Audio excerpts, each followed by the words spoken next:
Well, good morning. I am heading to work. If you haven't seen any of my videos, it is either to work or to home, once in a while to the store. But it is a nice morning, humid like normal. And I do have my jacket on this morning because it's a little chilly, but it's just humid. So I threw the jacket on. For some reason, I'm just not in the mood for the chill. Okay, people, come on, move along here. But Ryker's been doing good. It's got a few extra noises that I've been hearing when I first started. It sounds like a plate or something underneath is loose. But once it starts, it stops, if that makes sense. Once it's running, it stops. So I got to get under there. I got to actually bring it in, lift it up, and take a look. But I got to take the skid plate or the plastic. It's not a skid plate. It's a plastic wind fairing underneath. I got to take that off so I can do my oil change. So I will check everything underneath there, make sure everything's tight, nothing's loosened up. I do a normal walk around for safety. Check my little clips on my nuts for the check the clips on the wheel nuts every morning. Make sure the tires are inflated properly. I don't want to find one that's fairly low. After you start moving, it's not like a car that could really mess you up. And what else? I shake it, shake the handlebars, make sure everything's still tight there. Make sure you don't hear any clunking or clanging in steering linkage. Is always a good thing before you just jump on and take off. It is a little different than a car. You want to be a little safer than just jumping in your car. I know in a car it's such a habit just to open the door, get in, turn the key, and then drive off. And if you hear a noise, you're like, oh, let me turn around and pull home. Or this, you may not have that option.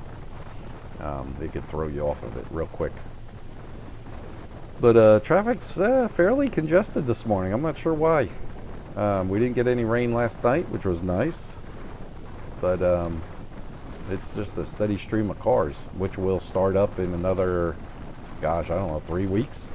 Will definitely start up with school starting, and you get all the mini car vans and cars dropping the kids off at school. And the first couple of weeks will be chaotic because the schedules, everybody's got to get back on a schedule with work and getting the children to school and dressed and lunches made, running late. So the videos might get pretty interesting come another 3 weeks from now, with the people just driving like complete morons, more so than normal. Been seeing all this stuff all over the internet with this storming Area 51 because they want to see aliens. I mean, these millenniums or whoever came up with this idea should worry about finding their morals and work ethics and human ethics than aliens. It's ridiculous. I can't imagine what these kids are thinking. It's like going to any Air Force base or military base and saying, we think you've got this in there, so we're going to just storm the base. And let me know how that works out for you. It's going to be really interesting to see. I think it's September 20th is when they're supposed to do it. They already announced when and all this other stuff, to see how many people don't realize it's just a joke and actually go to show up there. They're going to be in for a rude awakening. But anyway, the kids nowadays should work on finding some work ethics and morals, more so. But what do they care? Everything's going to be handed to them. At least that's what they believe. They're owed it, I believe is the new phrase. They owe it to me because I was born. So whatever I want, I should be able to get without working. I could see me saying that when I was a kid, early teen or whatever, to my mom or dad, and see if I didn't get knocked on my butt. I would have got slapped right in the head, just for even saying something like that. being that stupid. Anyway, buzzing down the road here. Liberty's over to my left there. Came back with this camera mount. Got it off that other one. I probably will never use that one again, guys, so don't worry about it. I am booking along here at 70 miles an hour in this dually with all this equipment. Thought he was going to outrun me. There you go, there's 95 miles an hour. It's a blink of an eye. Yeah, he's going speed up, just so I can't get around him. That's why I said people test you like that. Just like, oh, I'll just speed up so this guy can't get past me and this and that. I mean, are you serious?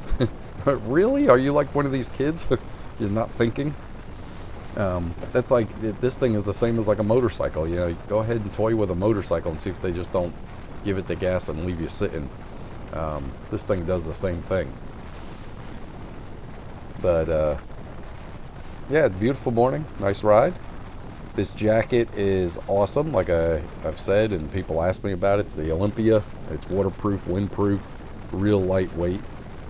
When it gets colder, I will put a base layer underneath, like a sweatshirt, to keep it off of me.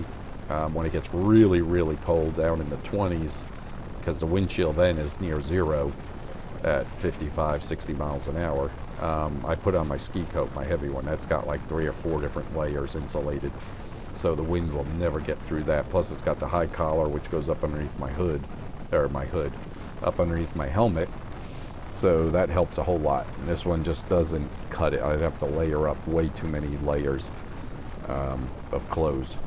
So I just wear my ski coat, and then I wear my coveralls. They've got a small liner in them. They're waterproof and windproof coveralls for skiing. Alright, let me cut this out here. This is a boring part of the road. I'll pick it up in a little bit. Hold on. Alright, I'm crossing over the bypass bridge and be coming up on my exit in a little bit. But yeah, so I wear those bibs that keeps the wind off my legs.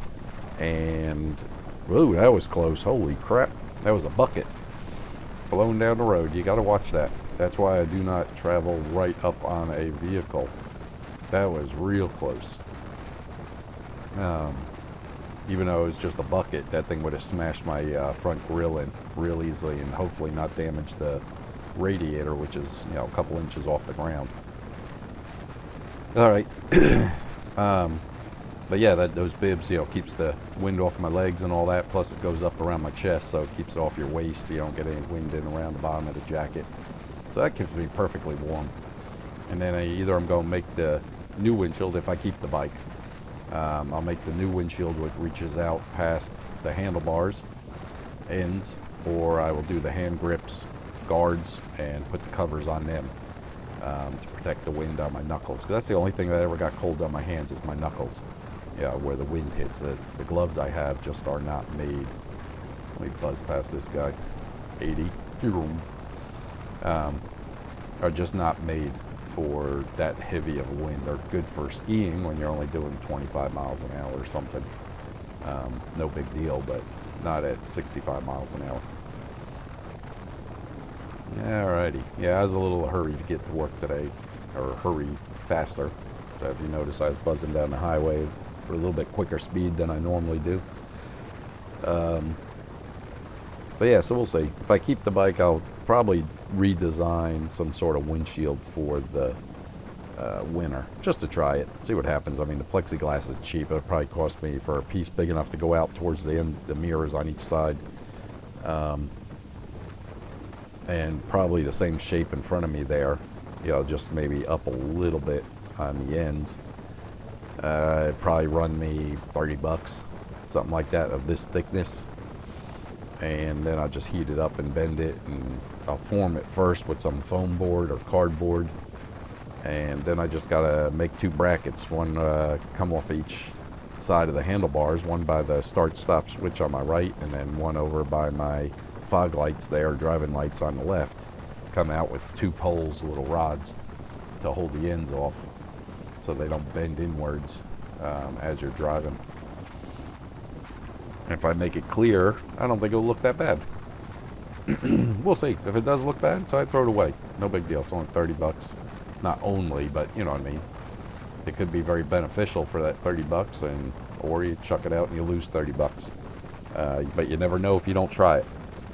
So I always tell everybody, just you got to take a chance, try it, because you never know the benefits of it. Succeeding will far outweigh the negativity of losing the 30 bucks. Or you could use a plastic on something else around the house, you know, another hobby or another craft. Keep it in the shed or in the garage. You might need a little square or something like that for something. But let this guy turn into all these Volkswagens that can't be used because of emissions or something like that. Until they figure out what to do with them, they're going to sit out there and rot. Alright, I'm getting up here where my turn is. Thank you very much for watching. Hope you enjoyed the video this morning, and I will talk to you guys soon. Bye.